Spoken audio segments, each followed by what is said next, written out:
ఓం శ్రీ మహాగణాధిపతయే నమః. ఓం శ్రీ మహాసరస్వత్యై నమః. ఓం శ్రీ గురుభ్యో నమః. హరి ఓం.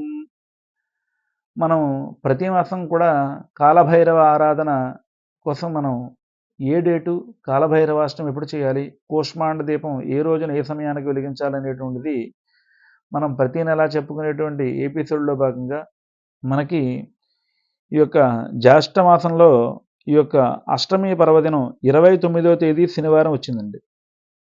29వ తేదీ శనివారం కాలాష్టమి, కాలభైరవాష్టమి కనుక ఈ యొక్క 29వ తేదీ శనివారం నాడు ఉదయం 5 గంటలకే మనం ప్రతి నెల చేసేటువంటి కూష్మాండ కాలభైరవ దీపారాధన కాలాష్టమి పర్వదినం అనేటువంటి దాన్ని ఆ యొక్క 29వ తేదీ శనివారం రోజునే ఏర్పాటు చేయాలి. అలాగే ఆ కాలభైరవాష్టమి చేసినటువంటి వారు సాయంకాలం వరకు కూడా పళ్ళు, పాలు ఇలాంటి పచ్చి వస్తువులు తిని ఉండి సాయంకాలం సూర్యాస్తమైన తర్వాతను ఆ యొక్క కాలభైరవ స్వామి వారికి సంబంధించినటువంటి భైరవ స్వరూపంగా ఉన్నటువంటి ఒకానొక శునకానికి చక్కగా కొంచెం ఆహారం పెట్టి ఆ తదుపరి మీరు మీ గృహం చేరుకుని మీ యొక్క ఉపవాస దీక్షను విరమింపజేసి ఆ కాలభైరవ అష్టకాన్ని ఉదయం ఎలాగో 11 సార్లు కూష్మాండ దీపం దగ్గర పఠించి ఆ యొక్క దీపారాధన చేసేటువంటి ఆచారం మనకి ప్రతి నెల మనం చేస్తున్నాం కాబట్టి సాయంకాలం భోజనానికి ముందరగా ఒక్కసారిగా కాలభైరవ అష్టకాన్ని పారాయణ చేసి ఆ తదుపరి భోజనం స్వీకరించాలి. 29వ తేదీ శనివారం కాలాష్టమి, కాలభైరవాష్టమి. పైగా ఈ సంవత్సరం మనకి చక్కగా ఈ నెలలో శనివారం రోజున ఉత్తరాభాద్ర నక్షత్రంలోనే చక్కగా కాలాష్టమి పర్వదినం వచ్చింది. శనివారం వచ్చిందేమో శని బాధలు తొలగడం గురించి, శని భగవానుడి యొక్క అనుగ్రహం కోసమే మనం ఈ యొక్క కాలాష్టమి పర్వదినం చేస్తూ ఉంటాం.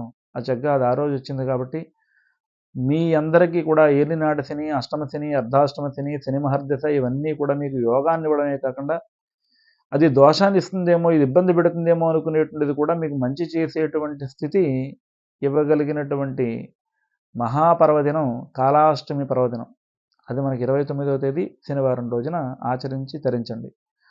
అలాగే చాలామంది నన్ను ఈ యొక్క పెళ్లి కొడుకులు అత్తవారింటి దగ్గర నుంచి ఆషాఢ మాసం కదా ఎప్పుడు పంపించాలి, లేదంటే మా అమ్మాయి మా అల్లుడు పలానా చోట ఉద్యోగం చేసుకుంటున్నారు, అత్తవారింట్లో ఉండవలసి వస్తుంది, ఏ రోజున మా అమ్మాయిని మా ఇంటికి తీసుకొచ్చేయాలి, లేదంటే ఏ రోజున అల్లుడు గారిని మనం అత్తవారింటికి అంటే వాళ్ళ అమ్మగారింటికి పంపించేయాలి అనేటువంటిది కొంతమంది అడిగే ప్రశ్న.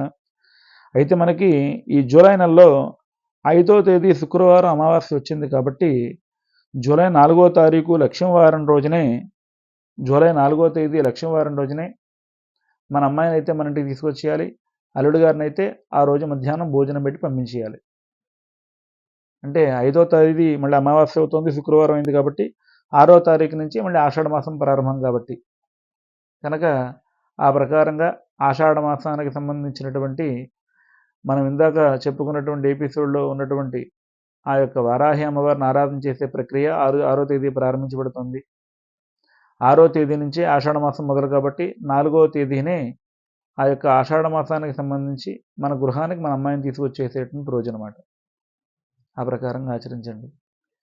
జై శ్రీరామ్, జై జై శ్రీరామ్.